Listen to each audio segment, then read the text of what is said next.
уважаемые гости и участники форума. Прежде всего, позвольте приветствовать вас на Томской земле от имени губернатора Томской области Сергея Анатольевича Жвачкина.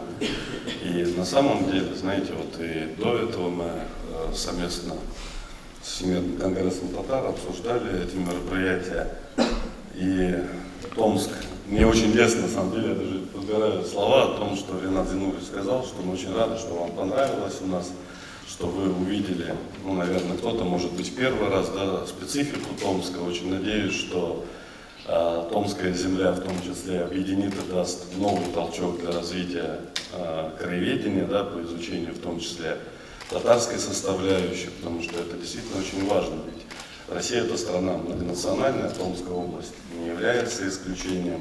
Как мы всегда говорим о том, что на территории Томской земли проживает порядка 140 наций и национальностей, все мы живем в мире, дружбе, у нас действует ассамблея, и, безусловно, татары играют также важную роль в рамках ассамблеи.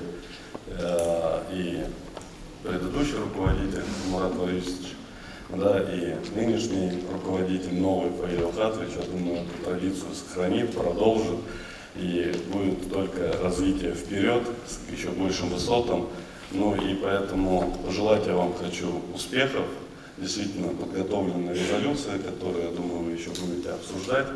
Поэтому успехов в сотрудничестве, взаимодействии. Отдельные слова, конечно, благодарности Всемирному конгрессу татар, что выбрали Томск для проведения столь значимого мероприятия. Удачи, спасибо.